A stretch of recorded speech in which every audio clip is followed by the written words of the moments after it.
Be happy, don't worry, be. So how to build your own charisma? This is my theme today, but I can put it in other words. This will be more about how you can be as interesting as other people's cell phones.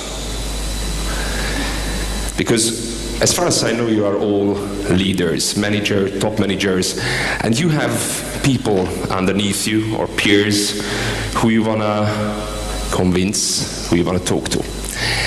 And this is not that easy nowadays. I mean, imagine an ideal situation. Imagine for a second that you go into your office. There is a meeting you organized, okay? You are the one who have to speak. You stand up, you start to speak, and you look around, and people are listening to you. Even if they are not forced to listen. They listen because they are interested. That would be great, wouldn't it? And moreover, you realize that people act on what you just said, quickly. And on the top of this, they are motivated. This is something which, in a way, we are all about. Motivated workforce who can go for a common goal together with us. Or imagine a conference like this, and you are one of the speakers, and you come up on stage, you give your talk, and at the end of the speech, you are the one who get questions from the audience. So people go to you in the break and ask something to you. Let's say charismatic people can do it. We don't really know what is charisma, but we feel it, and when a charismatic person says something to us, we want to follow them. So why not become charismatic? Because most of you probably think that this is something which we inherit, or something which is in our genes, as a legacy from our parents. In the first half of the 20th century, scientists did think that.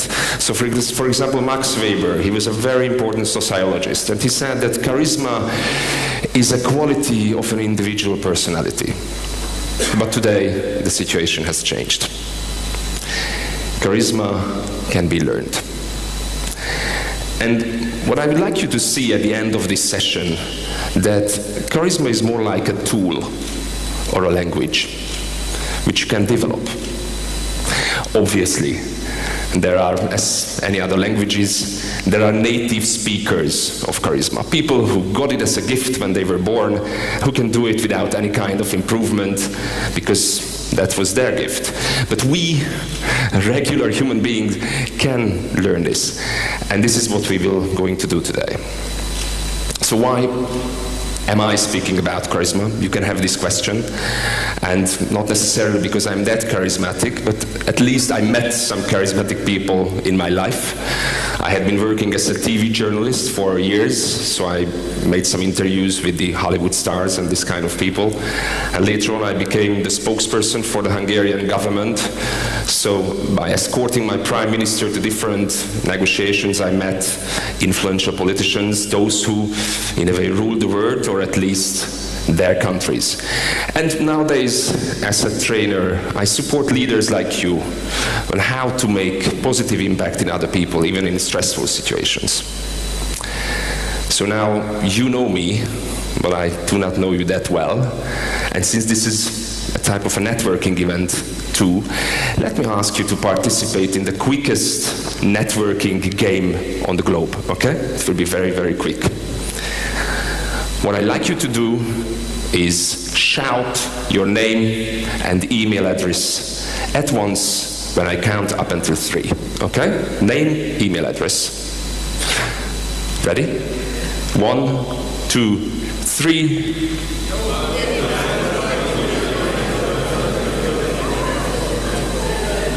Perfect, thank you very much. Now we are acquaintances, we know each other very well. Thank you. It was not shouting, by the way, but okay. Together, it sounded like that. So basically, come with me to a charisma journey. What we will do, I will show you some charismatic people and to look for special traits of charisma. Then we will speak about whether it's possible to measure and what is the evidence that we can teach charisma. And in the second half, it will be a bit about learn charisma. A very quick language lesson we will have together. So this is the plan. And as I mentioned, I met some, big, influential, well-known people, and I would like to start with two groups of photos I would like to show you. And my question to you, try to figure out what was the reason to put the first 5 people in the first group, the second 4 people in the second group. Okay, so take a look, please. I'm sure you all know them, or most of them. So Will Smith, Tony Blair, Ken Follett. On the left down, he's a very famous British writer. The woman, she's Yulia Tymoshenko. She was president of the Ukraine. And the guy here, the sunglasses, Mr. Sylvester Stallone. So this is the first group. Look at the second one.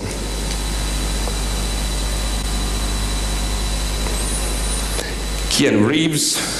Underneath him, this is Mr. Schröder, he was the Chancellor of Germany, Mr. Schwarzenegger, and Liza Minnelli, another Hollywood star and actress. 2 groups of people. I met all of them, but I thought this was an important sharing or dividing them into these 2 groups. What do you think? What was the reason for me to put that 5 people in the first group, these 4 people in the second group? Any ideas?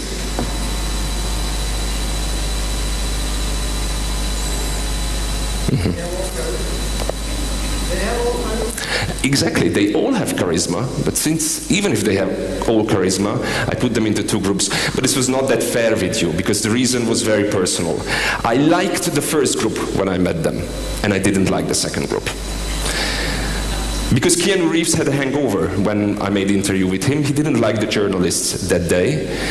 And then Mr. Schwarzenegger, he was very kind to the journalists, but not to the Hungarian journalists. He was very kind to the Austrian journalists.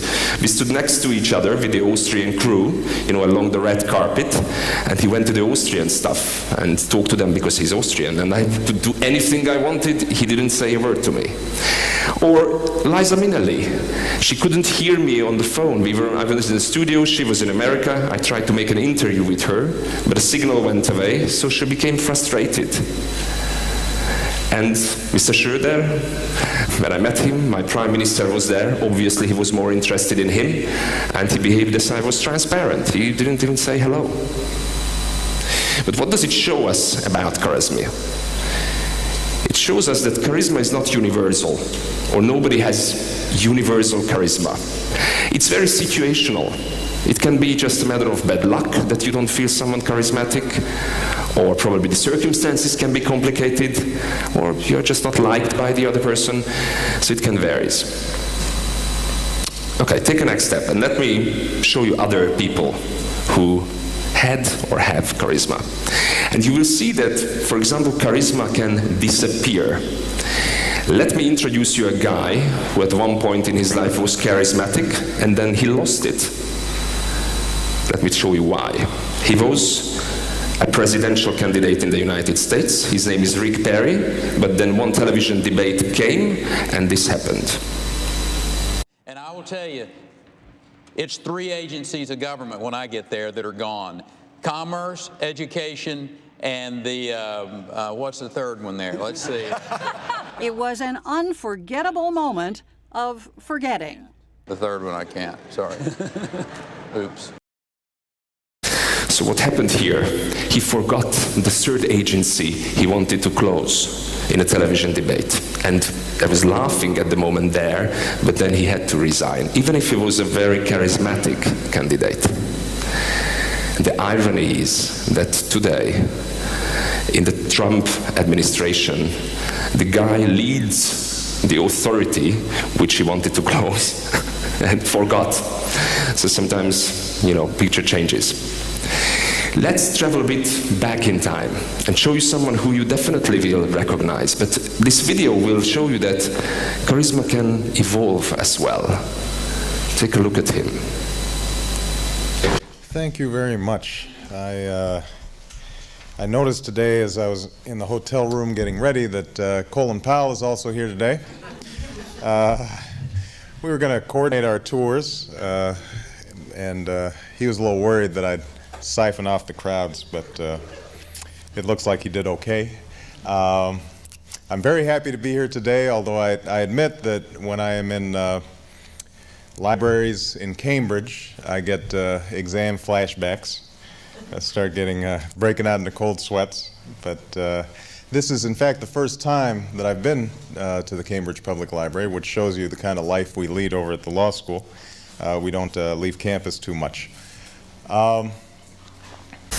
It was written as well, this was Barack Obama, but the footage is not very fresh. He attended Harvard Law School, and at the law school he made this speech. And this speech is not bad at all. If you take a look at the whole one, it's a nice one. But if you compare it with his later performances as president, I mean, his communicational style is taught in many different universities in the world. His charisma evolved as well during time. Some more steps back in the past. Let me show you a woman who you, for sure, you all know. Marilyn Monroe. There is a story about her which shows that the masters can even switch on or switch off their charisma. So it was a photo shooting one day. A photographer went with Marilyn Monroe to a place to take a photo, and they traveled together on the metro. And we know this story from the photographer, and he said that it was very surprising for him that nobody recognized her. And as soon as they arrived to the place, it was a public square. They went up together, and then Marilyn Monroe asked him, "Do you want to see her?" And the photographer said, "Yes." And she did something, and people started to come to her and ask for signatures and say, "Hey, there is Marilyn Monroe." So in a minute, everybody recognized her. Okay, she was a master of this, but it's possible. And at the end, let me show you a real charismatic figure. Take a look. Does he look charismatic? For the first sight, probably not. Serious, look serious, yes. But he was very charismatic. Let me tell you a story about him, and I think you will agree. So the name of this guy is Benjamin Disraeli. And what he proved to us that charisma is not about our own beauty or charm necessarily. It's much more about how we can make other people feel special and feel intelligent, feel good. He was a very influential politician in the UK in the 19th century. And there was another guy called William Gladstone, and they both, were rivals to each other during the century. And there was one election in the 1880s, and they were candidates for the prime ministership, both of them. And there was one young lady, and this lady had the opportunity to have dinner with both leaders. First she met with Gladstone, and then she met with Disraeli, and she talked to the press about it. It's interesting what she said, because she said after meeting Mr. Gladstone, so the other one, it was interesting to meet Mr. Gladstone, and my feeling was that he is the cleverest person in the UK. And then she met with Mr. Disraeli. And after the dinner with Mr. Disraeli, she said, it was an interesting dinner with Mr. Disraeli, and my feeling was that I am the cleverest person in the UK. And the election was won by Mr. Disraeli. Obviously not necessarily just because of this reason, but it shows us something about charisma, that it has to be somehow about the other person. And if you agree, and there will be one brave volunteer, I would like to demonstrate it in front of you to the audience, that it's not only that we can make the other persons feel good, but if we do that, we will feel better as well, and we will look better as well. So is there anyone here who can help me? A volunteer, a hippie, a real hippie who doesn't worry but be hippie. We have some, okay, hippie looks. Somebody, anybody who can come out and work with me, please. Thank you very much. Big applause.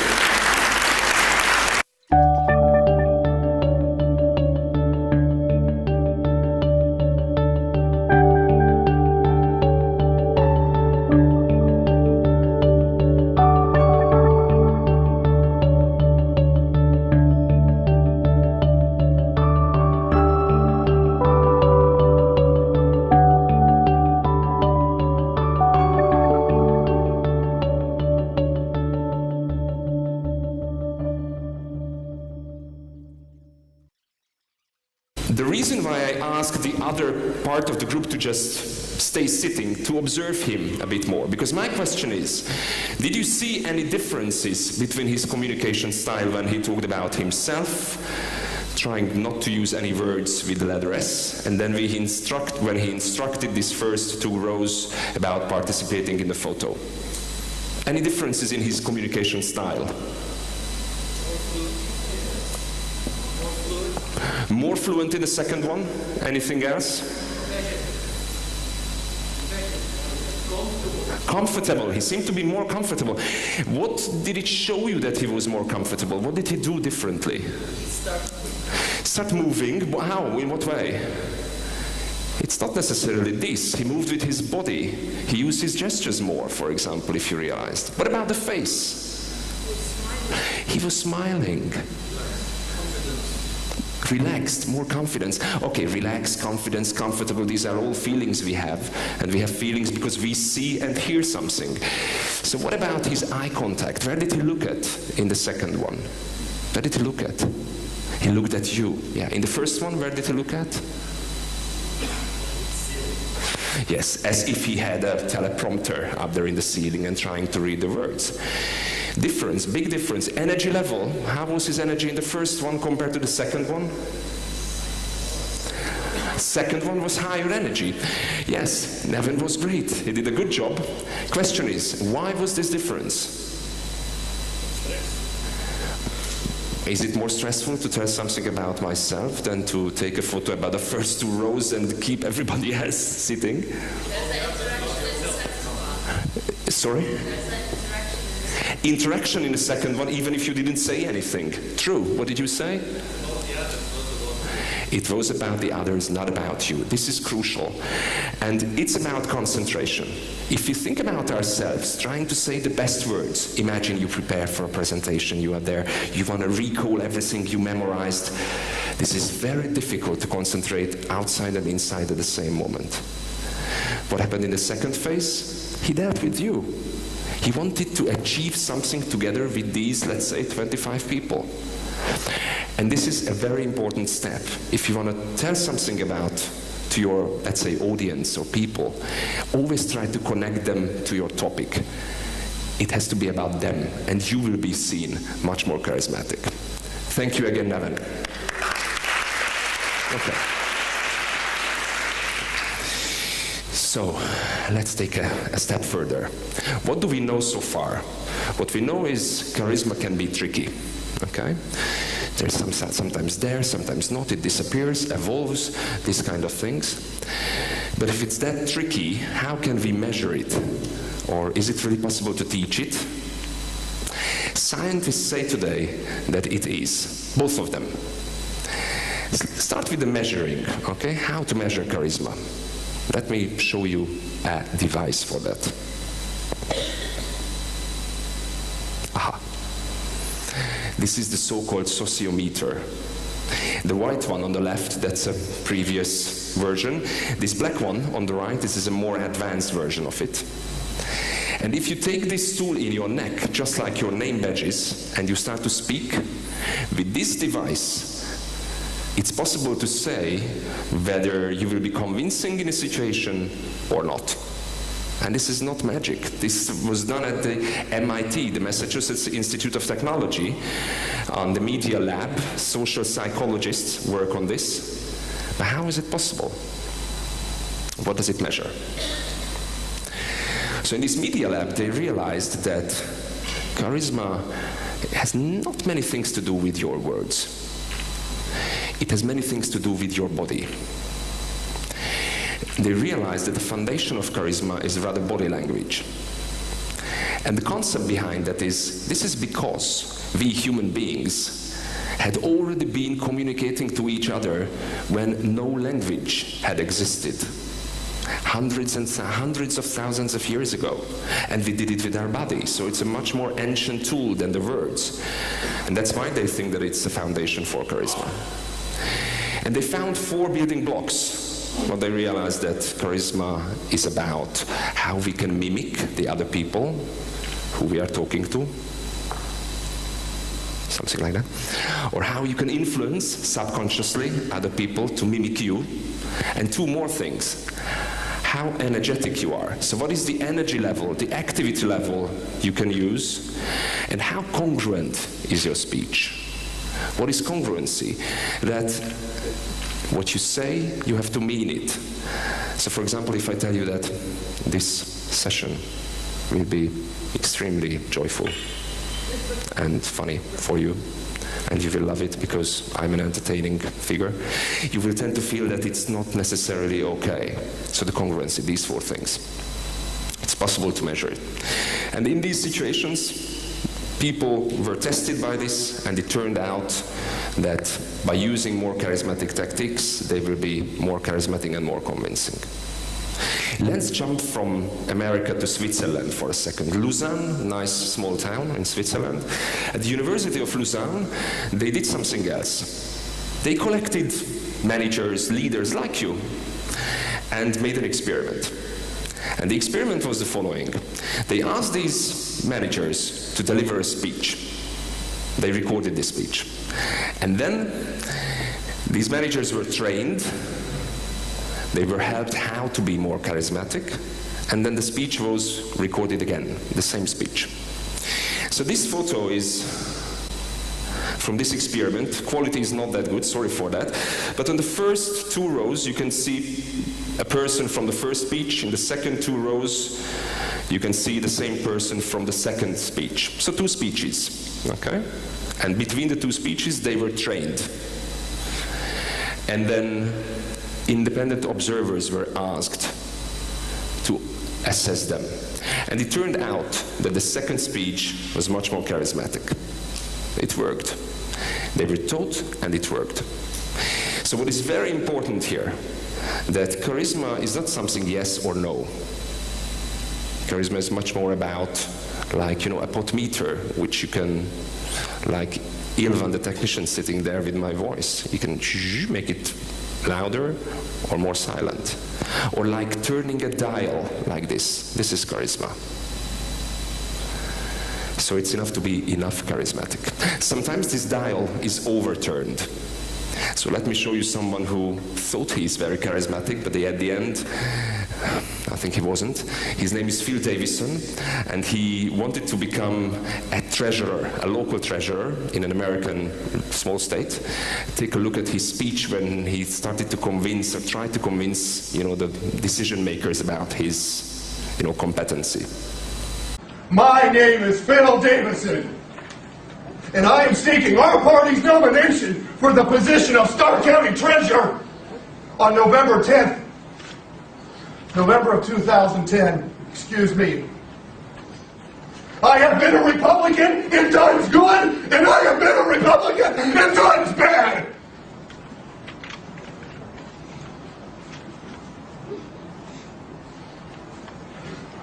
Albert Einstein issued one of my most favorite quotes in the history of the spoken word, and it is as follows.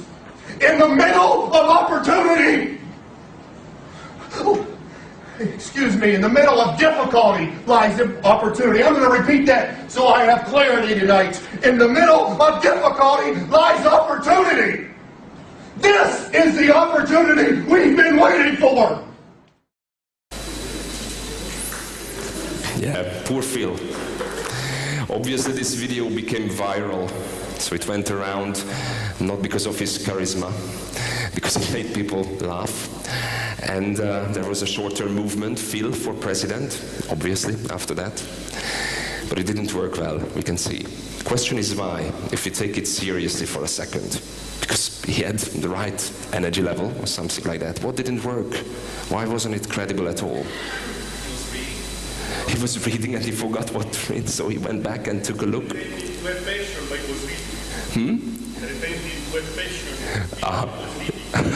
It's true. Reading and passion at the same time, very complicated. Yeah, so it didn't really work, let's be fair with this. I mean, it was not congruent at all. He forgot what he wanted to say, and there was no real rapport between him and his audience. So he overdid it. It's possible to overdo that. We have to acknowledge this. So, now, second half. we will learn a bit this language. If you go back to the language comparison now, this is a short, very short language course, how to be a bit more charismatic. Because it is really important to remember that it's enough to be enough charismatic. And then those meetings, which I mentioned at the beginning, would be much better. So for this, to start this little, continue this little journey, I have to show you my favorite concept about charisma, which has 3 elements: presence, power, and positivity. I think these 3 platforms, these 3 ideas, concepts, if we take some steps to be better in these 3, we will be better in terms of our charisma as well. Why these 3? We will speak about that, but presence is the foundation for everything. If you can be present, you will be working. And power and positivity. As leaders, I think it's important for you to know that power and positivity, these are the 2 most influential factors we can impress other people around us. So how to do it? Let's go step by step and start with presence. I'm sure that presence is the word you heard many times. You go to a bookshop, there are many books about presence, how to be more present, because it's really a fashionable word. And there is a reason for that. When we speak about a very influential person who we met, we tend to say that he was really present with us. So presence means being in the moment with other people. Not thinking about the past, not thinking about the future. As we know, past is history and future is mystery. But we are in the present moment with people. I'm sure that you all had experiences in speaking. Because you are managers, top managers, for sure there are situations when you have to encourage people or motivate them. Have you ever experienced yourself that you were just half there, that you lost this presence? Just nod if yes. What do you think? Did the audience recognize it? How? You are nodding. How? What do you do if you are not present? Even if you can't say one definite thing, it doesn't matter, we feel it. Let's turn the situation around. I think you make phone calls very often. And when you are on the phone with someone and you do the talking, you want to explain something to the other person. How often it happens to us that we say, hey, are you still here? And this is not about the signal, because the signal is strong. It's much more about the other person. Even if we can't see them, we feel somehow that they are not there. Human beings are very, very interested and sensitive about presence. But if we know that in these situations we feel stress, it's not that easy to make, let's say, 200 people to feel good and still inform them about something. So how to be more present? We have to find something which can force us to be more present with people. Let's see an example of this. I will show you the biggest charmer in the US presidency. So Bill Clinton will come. And we know that he's very charismatic. He can be very present in different situations. And even the Republicans say about Clinton that we hate him, obviously, before we meet him, and then after we meet him, we hate him as well. But when we, together with him, it's very difficult to hate him, because he's so present, he's so listening, even if he does the talking. So I will show you Bill Clinton for 1.5 minutes. This is an old video from 1992, where he was a candidate for the presidency. He was just a governor at that time. And during this debate, everything turned around. He won this debate. This was the first time when the candidates could stand up and talk to the audience at the debate. And he was extremely good in that. I will show you a little piece when he talked to one person of the audience. And what I'd like you to do is tell me what he did, what made him very present. Okay? Take a look. Tell me how it's affected you again. You know people who lost their jobs and lost their homes? Well, I've been governor of a small state for 12 years. I'll tell you how it's affected me.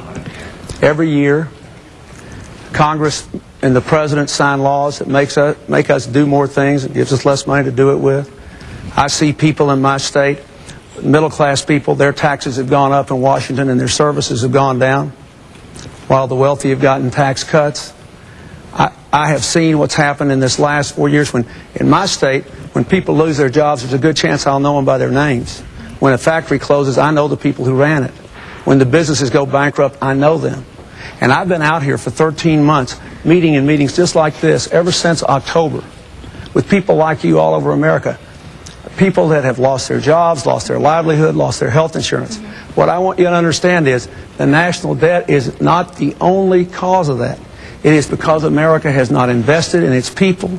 It is because we have not grown. It is because we've had 12 years of trickle-down economics. We've gone from 1st to 12th in the world in wages.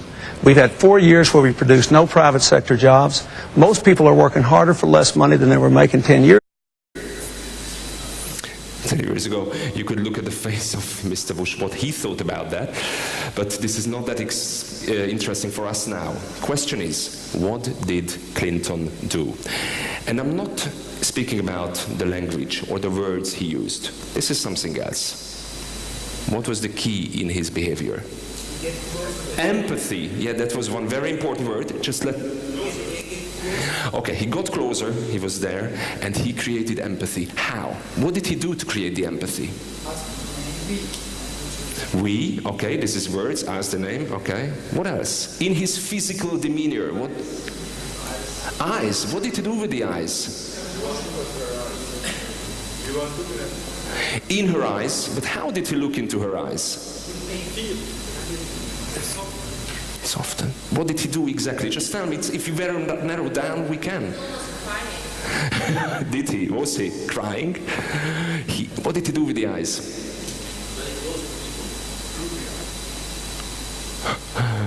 Okay. He recognized the other person from time to time with the wide eyes open.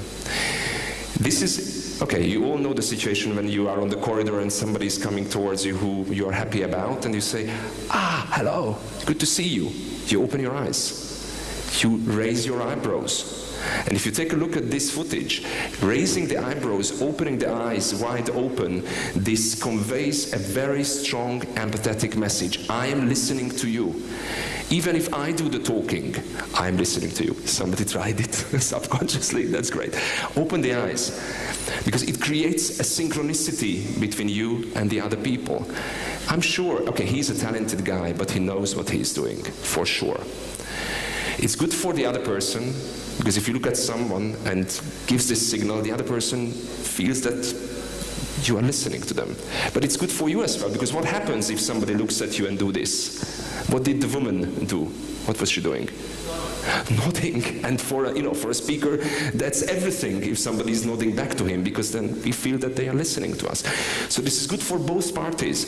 But the key thing is that it's difficult to be present, but just this look, this active eye contact can force you to be more present. And once you are there, it's much easier. So talking with your eyebrows, just to make it more memorable for you, I want to show you a British guy who is a stand-up comedian and work with the eyebrows in his situations. Take a short look at him. Most of the things I'll be talking about tonight will involve having my eyebrows up.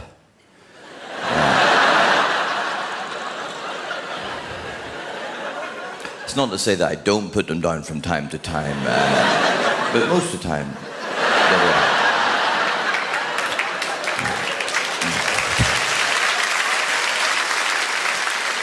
yeah, probably shouldn't have mentioned it at the start, because what happens is people just end up looking at your eyebrows and don't really listen to what you're saying.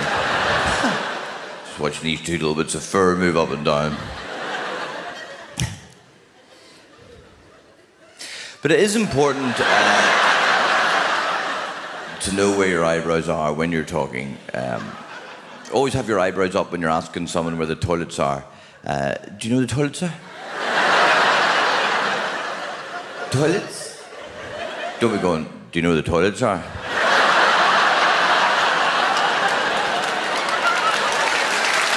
Or, is that your daughter?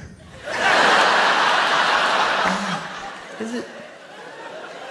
Is that your daughter?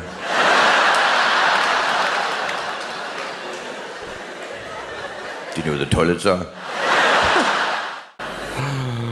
Okay, this is comedy, of course, but helps us to remember that makes a difference how you look at people. Active eye contact, presence. Let's take the step forward and talk about power. I told you that power and positivity, these are two important things together. To understand why, we have to travel back a bit, 500 years in the history, and speak a bit about Machiavelli. Do you know Machiavelli? Yes. He lived in Florence. He was a very influential thought-provoker, philosopher, politician. He learned a lot from politicians, and he advised politicians that time a lot. And he said something about power and positivity. It was something like, one could have the wish to be both positive and powerful. But since this is very difficult to unite in one person, it's better to be feared than to be loved. That's what he said. And this advice had been taken by the politicians at that time, and it worked. But nowadays, it doesn't work at all. Power and positivity have to go hand in hand if it's about leadership. Because these answer two very important questions. One, what is the other person's intention towards me? Two, whether that person can act on these intentions, whether he's competent enough for that. And as research say, these two are 90% responsibility when it's about the impressions we create as leaders in other people. There was a huge survey, and the result of this survey really proved this to us. The survey was about 50,000 leaders, and the researchers asked the colleagues of these 50,000 leaders about their leadership traits, leadership things, and out of the 50,000, there were only 27, so 1 in 2,000, who got low quartile in likability, so positivity, and top quartile in overall leadership effectiveness. So this is very tough. If you're just strong, probably you can do it, but people will have fear. Obviously, if you're just positive, people feel pity, and you won't be able to get them to a certain aim. These two things together, hand in hand, this is very important for us when it's about leadership today. But we still take a look at them separated. Let's start with power, okay? So what is power? Power is fusion of facts. Sorry, let's come back. Okay. So power is about your competence. Professional-wise, how credible your knowledge, how prepared you are, so this is one part of power. But the other part of power is your body language. It comes from the body. How? I told you that about that sociometer, which has been developed in at the MIT. And it's interesting because they were able, those people, those researchers there, to forecast how successfully do people do a selling situation, a negotiation, or a convincing. The accuracy was 90%, 87, without hearing them. So without hearing even one word of the persons, they could tell in advance whether that situation will be successful or not, just on the body language. So how and why? That's the interesting question. Imagine for a second an alpha gorilla, okay? Can you imagine an alpha gorilla, a big gorilla, a male gorilla, obviously? What, when this gorilla would like to make other gorillas sure that that's his territory, what would he do? Yes, exactly, thank you. This is what he's doing, this one. Why? Any ideas why? He's strong, yes. And in what way can this show that he's strong? He's big, exactly. That's about his size. When we do this, we are bigger.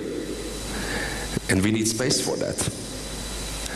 If you are big, then it will cause differences in you and in other people as well.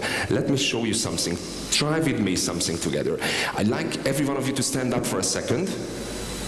It will be very short, I promise. And imagine for a second that, okay, you just copy me. So you are 4-star military generals, okay? 4-star military generals.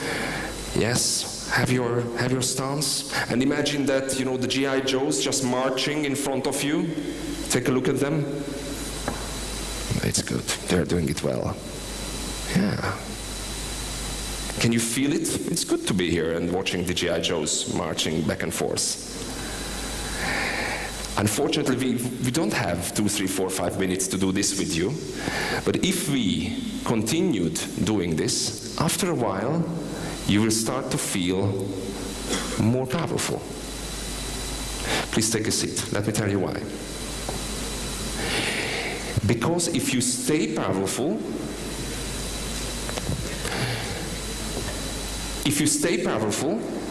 you will feel powerful.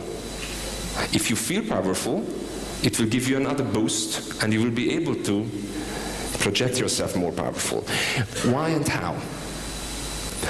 The background are the hormone system of the human beings, the human body.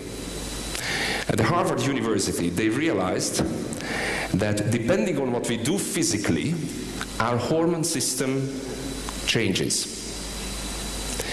If we do a weak pose like this, to a certain level of time, in our body, the cortisol, which is the stress hormone, will increase. And the testosterone, which is the dominance hormone, will decrease. If we spend some time like this, that's a counter effect. Testosterone will increase, cortisol will decrease. And it has a very strong connection than how you behave after this. Because with the testosterone in your blood, you will be more convincing. They tested it. And it came through that those people who did this for 2 minutes before a speech, compared to people who did this for 2 minutes before a speech, the level of convincing was extremely different. So the advice is, for some people this can be working, that before a speech, just spend some private time, but instead of going through your notes and try to memorize it, or, you know, little iPhones, smartphones, stay big, and then go and do the speech. But what can you do if you are in the speech? Physically, your body is key, obviously, when this is the situation as well. And it's a very small advice. When you stand in front of an audience, try to be as tall as possible. Okay? So imagine that somebody hangs up from your hair up here, and be as tall as possible, because it radiates power. Movement. We spoke about movements when this was this exercise. When you want to move deliberately, but then stand. Because stillness is strength. If you can be still, obviously you can move from the upper body, but it's better from time to time to be still under the hips. What about sitting powerfully? What do you think? Let me ask for a chair.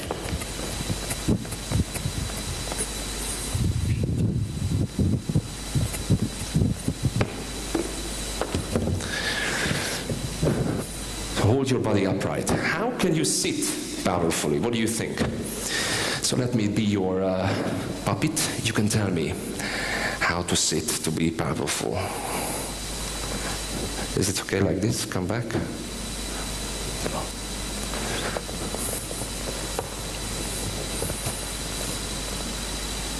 No.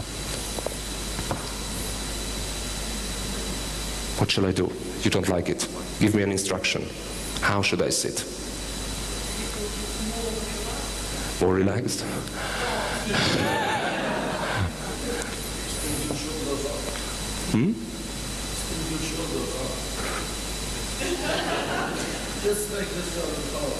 Is it? Okay. Any other ideas?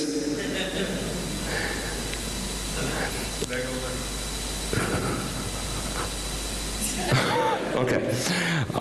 When you're in the movie and the film is interesting, English language is great for expressing that. What do we say when we tell someone that we were so excited during the movie, we were sitting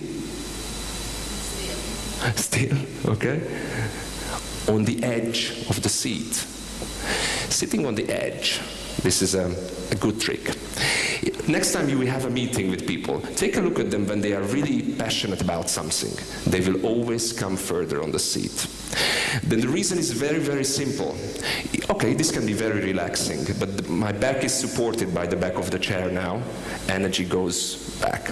If I'm here, I'm leaning on my knees, energy goes down. If I'm upright, I hold my back. That gives you energy.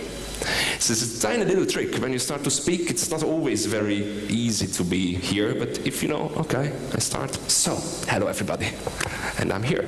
So sit on the edge. This could be important.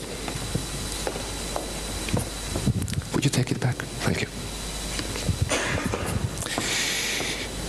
Gestures, they are the next one.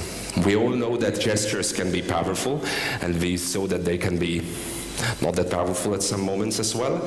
So what to do with gestures? How to use our gestures on a proper way to get people to understand things better or see you as more charismatic. Let me show you a short clip. Listen, observe the guy's gestures. Fusion of facts with opinions. When those two things get conflated, you're listening into the wind. You know, somebody is bombarding you with their opinions as if they were true. It's difficult to listen to that. Song, it is what you say, it's also the way that you say it. You have an amazing toolbox. This instrument is incredible, and yet this is a toolbox that very few people have ever opened. The meta-language that we use in order to impart meaning. It's route one for meaning in conversation.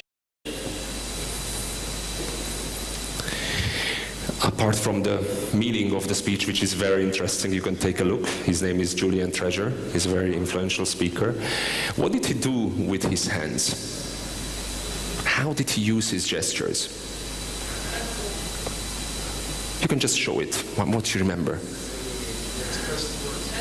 Express the words, hands open, and they use both of the hands. This is what he said. This is what you say, and this is how you say it. So by creating focus with your two hands to your audience, this can help them a lot, because they will see what you are speaking about. Obviously, we all have our own gestures, and it's good to use your own gestures, but if you really want to emphasize something to an audience, this can help you, and this can help them. And we feel stressed, and once we start to use the gestures this way, it can release the tension. So put down the box. Remember that. Done. It can help you. One more thing about power, which is connected to presence as well a bit. You will be able to recognize what I would like to highlight here. A very short moment of a stand-up comedian's show where a surprise happened to him. Take a look. This is how bad I was at sex the first time. The first time I ever had sex. Yesterday?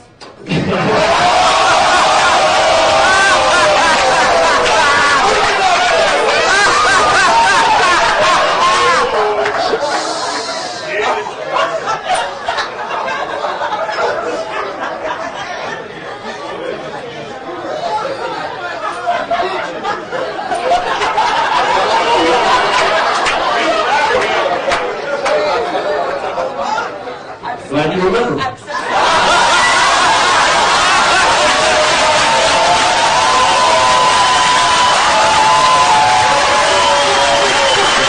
What happened here? So he made his program, and he wanted to tell a story. He said, the first time I ever had sex, and then somebody from the audience said, yesterday, and obviously that was a joke and made his situation a bit worse. And then what he did? Waited, and then a thought came, and he was still waiting, and then he said, I'm glad that you remembered. The important thing here is the pause, which is very difficult for us to keep, because we perceive time very differently when we are speaking than when we are listening. I would be happy to prove this to you. So there will be a short task now. Please all stand up. Please stand up. I will ask you to close your eyes, and when I say go, I ask you to feel 1 minute, okay? Please don't count, just feel. And when you feel 1 minute is over, you can sit down, okay? And I ask you not to count, because in these situations we can't count time, so just feel. When you are at 1 minute, you can sit down. So, 3, 2, 1, close your eyes, go.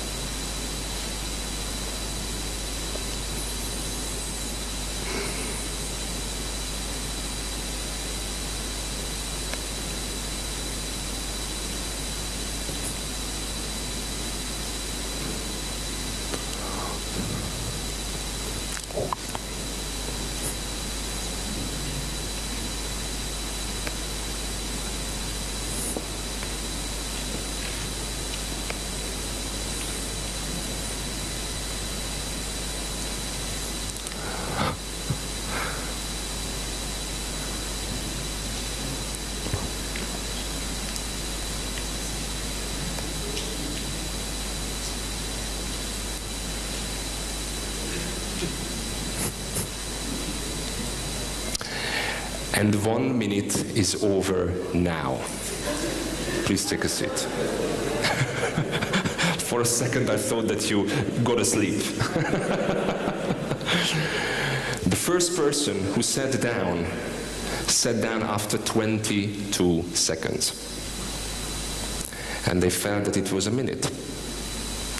And it happened that it was a calm situation for you, no stress, you just had to stand up and try to feel time. The way how we perceive time changed a lot. I think there are certain reasons for that, but at a telecommunication conference, I won't name the reasons. So the thing is that we became quicker and quicker. And imagine how difficult it is when you are up on a stage and when there is stress. So what I can tell you that try to expand these poses. Try to wait more and listen more in these poses, because it will make you stronger. Why? It's very obvious, because people will have the feeling that you are not in a rush. You don't want to leave the stage. You want to stay there. So this is power. But as I told you, it goes hand in hand with positivity. So let's, because this is, I think, basically the trickiest one. We got through presence, power, and here is positivity.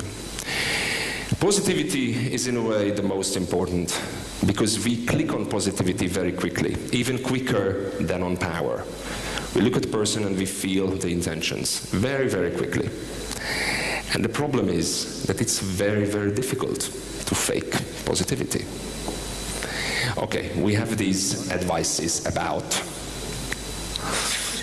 smile, which is okay, but there is one problem with those smiles, that the eyes very often do not smile with you, and we are very accurate in this. We will feel that this is not natural. But still, sometimes we meet people who we don't super like, or so we have to do something. We have to try to do something, especially in stressful situations. What to do? There are certain ideas. We can work from inside out or from outside in. The inside out technique is coming from the world of theater and the other one as well. Nowadays, there is a new type of acting in Hollywood, the so-called method acting. And this is about, you have to feel first something, imagine, and then it will come through your body and you will be able to project it. The more magical word, visualization. I'm sure you heard that. For example, 80% of the athletes in the US, they use visualization. Or when I studied psychology, we tried it as well, because psychologists help sport people to visualize something regarding their competition. It can help them a lot when they have to perform. So what is this visualization? I would like you to try again something. I'm sure that you are very happy about that, but you will not have to stand up, so there is at least one release point. What I like you to do is turn to your neighbor, okay? Find someone next to you, turn to your neighbor, okay? Find the neighbor, turn to your neighbor. We need pairs. A pair, a pair, a pair, pair, pair. Turn to your neighbor. There will be 2 short exercises. Turn to your neighbor, close your eyes, both of you, close your eyes. Close your eyes. Don't talk, just close your eyes. I know this can be very intimate. Close your eyes, and once you close your eyes, imagine the following. There is a problem you face at the workplace, which happens. This problem is a tough one. It can really harm your business. It can create big difficulties for you, which can put into danger your career as well at some points. So this is a big problem. Now open your eyes, look at each other for a second. Look at each other for a second. Okay. Remember what you saw. Do another one. Close your eyes again, please. Close your eyes again. And imagine a human being, someone who you feel great affections for, who you really like. It can be a friend, it can be a pet, it can be someone who you really like. And imagine you are together with this person. Imagine that it's good to be with this person, and you enjoy that time. Open your eyes and look into each other. New best friends, huh? Any difference? Any difference after the 2 situations looking at each other? Smile. Where was the smile? But where on the face? Mouth and the eyes. The eyes can even change. It's very important for us to remember. We can visualize these situations, and it can help us to be better, not only in sports events or acting situations, but in speaking to other people. So this is the inside-out method. But there is the outside-in as well. And use these 2 things together. And here comes the word which I'm really happy to introduce to you, attitude. When we move to a space and look at an audience, very often we start to do what we feel, what we see in them. So if the audience is like this, it happens, we tend to be like that. There is a biological reason. In our brains, there are neurons, so-called the mirror neurons, which make us to mimic what we get. We have to work against them. I think as speakers, we have a responsibility in creating a good atmosphere when we start to speak. How can we do that? We can make, an imagination, which is good, but I think if we know that a certain relationship, a certain attitude, how does it look like physically, it can help us to really project that. Let me show this to you, but I need a volunteer, someone who can help us. Help me in this, please. Come out. Okay. Okay. Thank you. Please come up on stage. Hello, Csaba. Nice to meet you. Nice to meet you. Yes, you don't need this now. No. I don't need it. No, stand away. Later on he will need it. So, what we will do is the following. I will whisper an attitude in Csaba's ears. Like, for example, frustration. Obviously, I won't say that. Frustration. And then I will ask him to make a pose which projects that feeling. So you will have 2 seconds. How should I do it? And you can say, okay, you can say even hello and show that attitude which I told you. Okay? They won't hear it, but then you will have to guess what was the attitude I told him. Okay?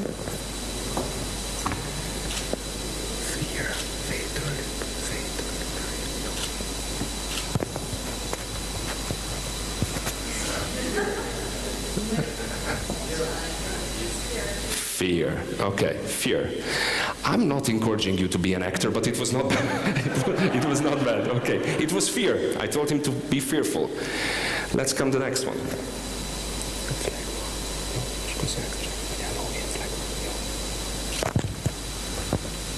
Hello.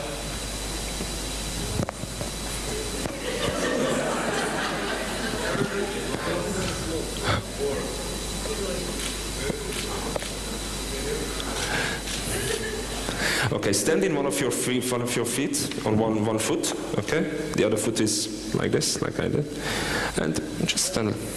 Doesn't care, exactly. I told him to be phlegmatic to you. Great, well done. Third one.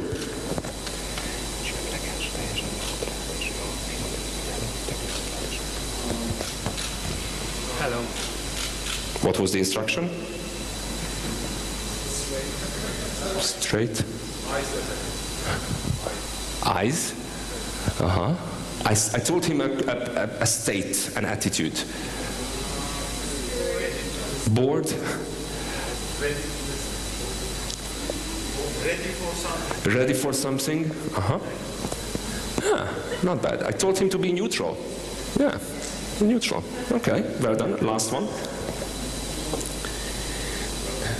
It's very good. You are interested in them. Okay.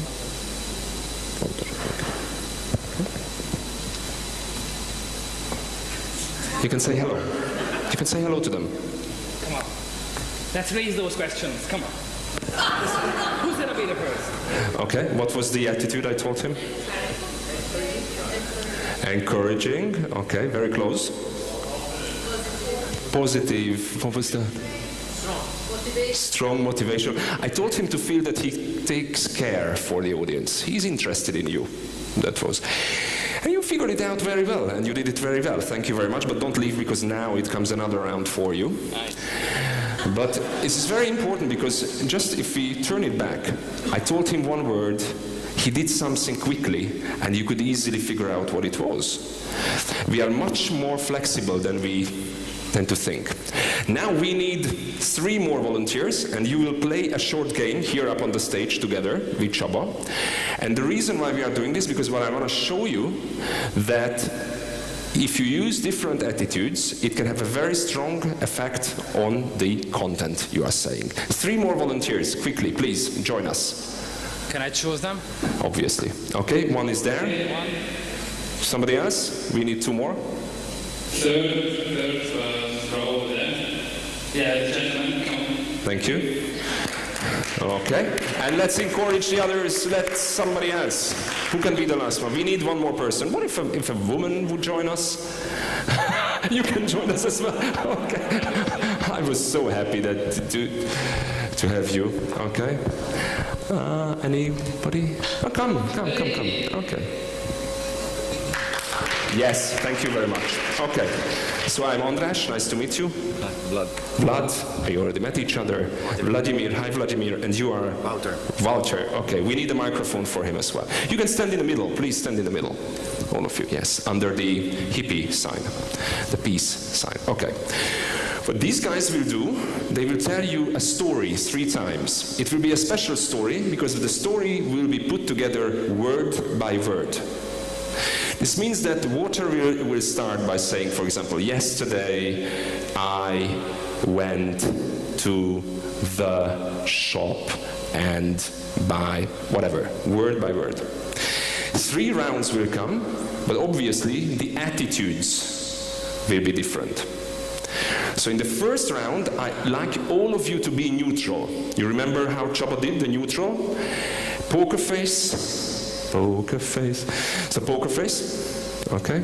Look to the audience. No emotions, okay. Still, poker face, more poker. Yeah. And Walter, you start. Today, I was in the restaurant. Sorry. Restaurant. At some X. and Neutral. fruit. I will do my exercise soon and hold it here. Let's hold it here. First round. Congratulations. Very well done. You will have a fairly difficult task to remember the story. Okay? Try to remember what was the story about. Okay? Second round. A different story. Now Vladimir will start, but we will have different attitudes. Vladimir, you can stay neutral. It was very, very nice neutral, so you can stay that. Csaba, please take that phlegmatic, you know, so disinterested. You're on one foot, and when you want to say a word, you will do like this. Yesterday, I. So you throw it away, throw it out. Okay, like that. And you are. Okay, Dimitriu, please, you have to be fearful, okay? You fear the audience, okay? So you try to be a bit smaller, and when you say something, you say, car, okay? Thinking. And a fearful guy as well, so fear the audience. Fear? Fear the audience, okay? Be worried about them. Stand, be smaller a bit, and you can say, when you say a word, make a sign before that. I'm not very fearful, but okay. You're not very fearful, that's a problem for us. Well, let's try now, Okay? So, neutral, phlegmatic, fearful, fearful. Vladimir, you start. My. Two. I Don't. too much. Any more?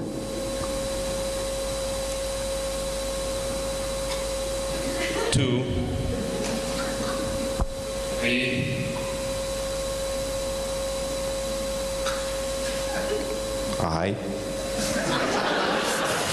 I think it's better to stop it here. Thank you, please.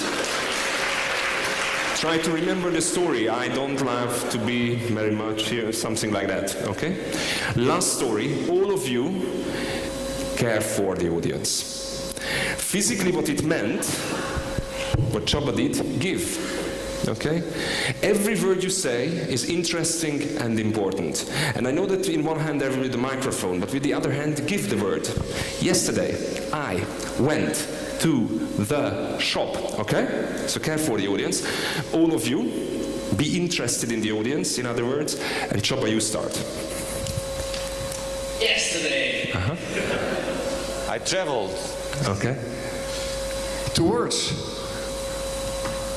The best Place. I ever seen. Antalya. Okay, leave it here. Thank you very much, gentlemen. Big applause for them. Okay, you can give it to the guys down there. Thank you very much.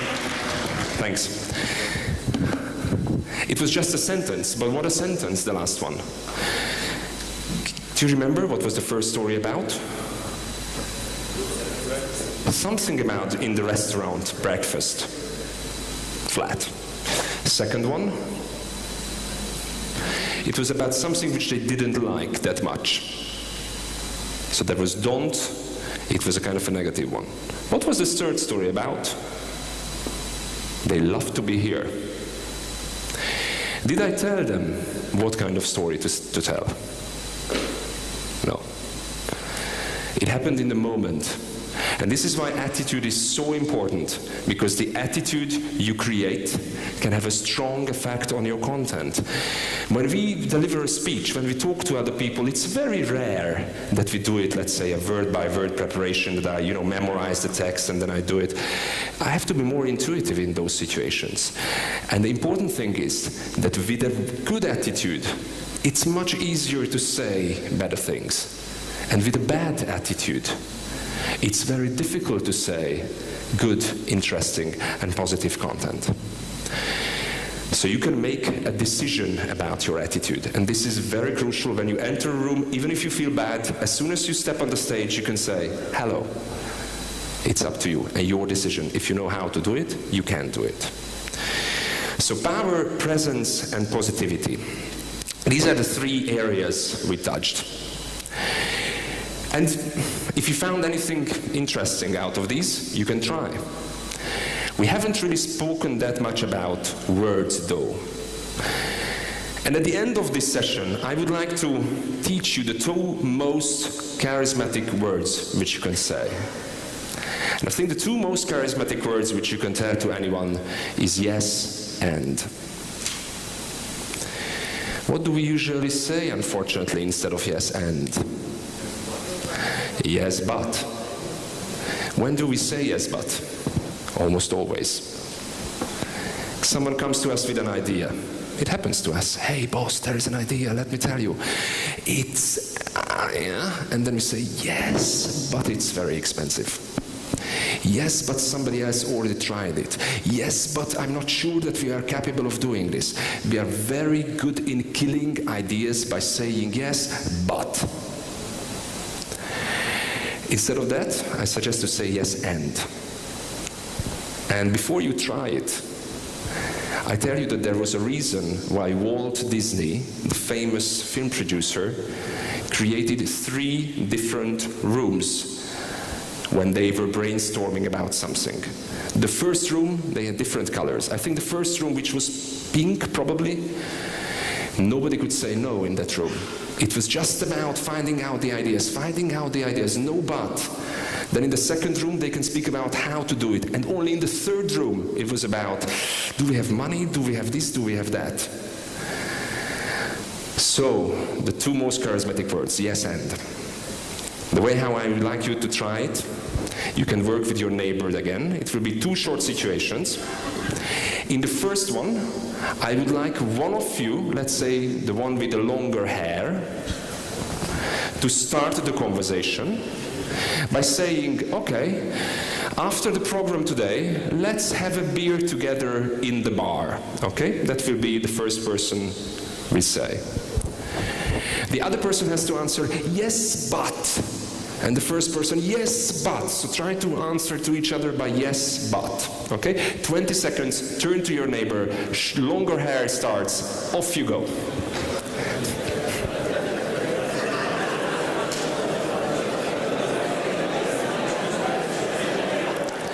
Okay, thank you very much. 20 seconds is over. It seemed that you enjoyed.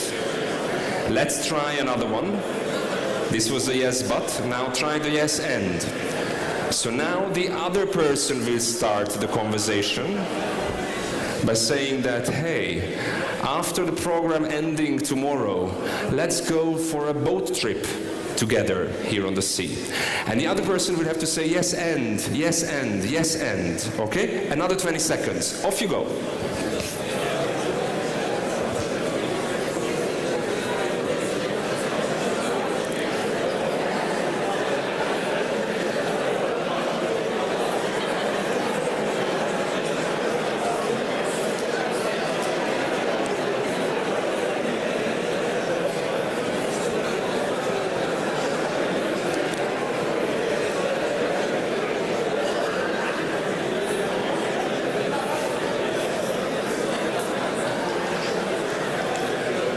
Okay, thank you very much. Thank you very much. Hold it here, please. Any differences? It's getting longer. It gets longer. Anything else with the yes and compared to the yes but?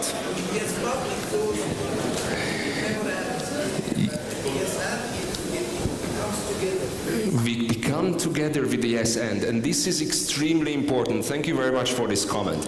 Because even if we don't agree 100% with the idea, we can accept the other person by saying yes and try to bring the story together further.